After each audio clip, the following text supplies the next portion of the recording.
Hi friends, मैं हूं आपका दोस्त एम सिंह। आज मैं फिर एक अपनी मोटिवेशनल स्टोरी के साथ आपके सामने प्रेजेंट हुआ हूं। किसी ने सही कहा है कि धीरज बनाए रखें, प्रभु आपके साथ हमेशा रहेंगे। तो फ्रेंड्स, ये बात कहीं ना कहीं पूरी तरीके से मैंने सही देखा है, लोगों को विश्वास करते देखा है, लोगों को विश्वास करने के बाद उनके साथ अच्छा होता देखा है। फ्रेंड्स, मैं भी इस बात पे विश्वास नहीं करता, लेकिन इसलिए करता हूँ कि मैं भी कभी परेशान था। मेरे घर पे भी बहुत सारी आर्थिक परिस्थितियाँ खराब थीं। उस समय मैं एक जगह पे अपनी पढ़ाई कर रहा था। वहाँ मैंने एक बाबा को सुना कि वो हमारे चीज़ों को बहुत कुछ मंत्र बताते हैं, कुछ चीज़ें बताते हैं जिससे कष्ट दूर हो जाते हैं। और उन्होंने मुझे एक मंत्र बताया जो कि मुस्लिम कम्युनिटी से रिलेटेड है। उन्होंने एक मंत्र बताया, या मखदूम अशरफ करम हो, ए अशरफ जमाना जमाना मदद नुमा, दरहाय बस्तह राज कलीद करम कुसा, अशरफ नाना दरिया दरिया बसीना दारद, दुश्मन हमेशा पुरगम्बा जिक्र दोस्त दारद। और मैंने उस मंत्र का उच्चारण किया, और अब भी जब भी मैं किसी गलत विकट परिस्थिति में रहता हूँ, इस मंत्र को पढ़ने के बाद मुझे कहीं ना कहीं से मदद मिल जाती है और मैं सेफ हो जाता हूँ। तो फ्रेंड्स, विश्वास बहुत बड़ी चीज़ है। वो चाहे ईश्वर पे करें, चाहे अल्लाह पे करें, चाहे अपने सिख गुरुओं पे करें, वो चीज़ें हमें ज़रूर कहीं ना कहीं से मदद देती हैं। तो आज इसी टॉपिक पे हमारी कहानी है फ्रेंड्स। एक महिला होती हैं जिनका एक 10 साल का बच्चा होता है। उनके पति भी होते हैं, उनके ससुर भी होती हैं, सास भी होते हैं, सब लोग होते हैं। और थोड़ा शाम का वक्त होता है, वो घर में महिला भोजन पकाती हैं। और भोजन पकाते वक्त वो तो एक बहुत डिवोटी महिला होती हैं। वो हर वक्त भगवान का नाम लिया करती हैं, भगवान को याद किया करती हैं। तो वो भोजन पकाते वक्त भी भगवान को याद किया ही करती हैं। तब तक धड़ाम की आवाज़ आती है और वो दौड़ के आंगन में जाती हैं। तो आंगन में देखती हैं कि उनका बच्चा वहाँ गिरा पड़ा होता है। और वो अपने बच्चे को उठाती हैं, देखती हैं बच्चा बेहोश होता है।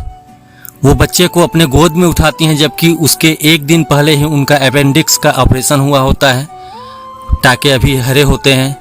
उनको तो 2 किलो वजन भी उठाना महंगा पड़ता है, लेकिन वो उस 25 किलो के बच्चे को उठाती हैं और उठा के अस्पताल की तरफ दौड़ती हैं। वो किसी को बुलाती भी नहीं हैं कि हाँ मैं किसी को बुलाऊं, वो हमारी मदद करे। और वो दौड़ के अपने बच्चे को लेके अस्पताल की तरफ भागती हुई जाती हैं। समय के लगभग 4 बजे के करीब टाइम हुआ होता है।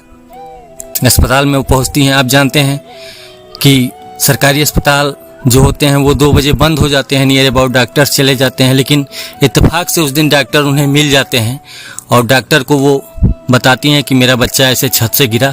डॉक्टर उनका इलाज करते हैं, बच्चा ठीक हो जाता है बच्चे को, और दवाई दी जाती हैं और कहते हैं डॉक्टर कि आप इसे घर लेकर जाइए। लेकिन माँ जो होती है उनका दिल नहीं मानता। वो भगवान को कोसती हैं कि हे भगवान, मैं तो आपका दिन रात मनन करती हूँ, पूजा पाठ करती हूँ, फिर आपने मेरे साथ ऐसा क्यों किया? आप तो बच्चे को बचा सकते थे। फिर उन्हें मन ही मन खुद जवाब मिलने लगता है, क्योंकि एक दिन पहले जहाँ बच्चा गिरा था वहाँ एक लोहे की पाइप थी, और जस्ट उसके एक दिन पहले ही कुछ लोग आते हैं, उस लोहे के पाइप को खरीद के ले जाते हैं, जिससे बच्चे को समझिए कम चोट लगती है। अगर वो लोहे की पाइप एक दिन पहले जैसे थी उस दिन भी होती तो उसे ज़्यादा चोट लगती। फिर वो सोचती हैं कि आखिर भगवान मेरे साथ ऐसा क्यों कर रहे हैं? तो फिर उन्हें जवाब मिलता है कि अभी तो आपका अपेंडिक्स का ऑपरेशन हुआ था।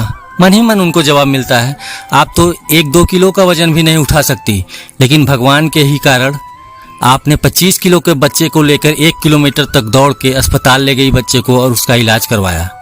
अक्सर सरकारी अस्पताल में डॉक्टर्स 2 बजे तक ही रहते हैं, लेकिन उस दिन 4 बजे तक डॉक्टर मिले, जिससे आपके बच्चे का इलाज हो पाया। तो मित्रों, भगवान, अगर आप भगवान का मनन करते हैं, भगवान का पूजन अर्चन करते हैं, भगवान को मानते हैं, तो किसी न किसी रूप में वो आपकी मदद जरूर करते हैं। तब तक जब वो बच्चे को लेकर आती हैं, तब तक देखती हैं कि उनके पति भी घर पे आ गए होते हैं, सास ससुर भी होते हैं, और वो टीवी में प्रवचन सुन रहे होते हैं। तब तक उन्हें प्रवचन में ही सुनाई देता है। एक जो प्रवचन सुनाने वाले व्यक्ति होते हैं वो कहते हैं कि मैं किसी विपत्ति को तो टाल नहीं सकता, लेकिन हाँ, किसी भी विपत्ति से लड़ने की ताकत, शक्ति और क्षमता व्यक्तियों में उत्पन्न कर सकता हूँ। तो वो सुन के उन्हें आत्मविश्वास उनका फिर वापस लौट जाता है कि हाँ, भगवान पे विश्वास करना बहुत ज़रूरी है। अगर हम भगवान पे विश्वास रखते हैं, भगवान पे विश्वास करते हैं, तो हमें परेशानियां तो आएंगी, लेकिन परेशानियों के आने के बाद जो हमारे अंदर इम्यूनिटी सिस्टम होता है, वो इम्यूनिटी सिस्टम बहुत ही ताकतवर, मजबूत हो जाता है, जिससे हम किसी भी परेशानियों से लड़ सकते हैं। तो फ्रेंड्स, इस छोटी सी कहानी का बताने का केवल एक उद्देश्य है कि कितनी भी कठिन परिस्थितियां आए, कोई भी कठिन आपके पास प्रॉब्लम्स हों, उससे ना डरें। अगर हम भगवान पे भरोसा रखेंगे, भगवान को पूजेंगे, भगवान को जानेंगे, तो हम किसी भी कठिन परिस्थिति से लड़ने के लिए सक्षम हैं। तो आपको हमारी ये मोटिवेशनल स्टोरी कैसी लगी? अगर अच्छी लगी हो, आप नए हैं हमारे चैनल पे, तो चैनल को सब्सक्राइब करिए और कमेंट सेक्शन में ज़रूर बताइएगा कि ये कहानी आपको कैसी लगी। Thank you, have a nice day. एक बार फिर आपके सामने हम प्रस्तुत होंगे आगे नई कहानी के साथ।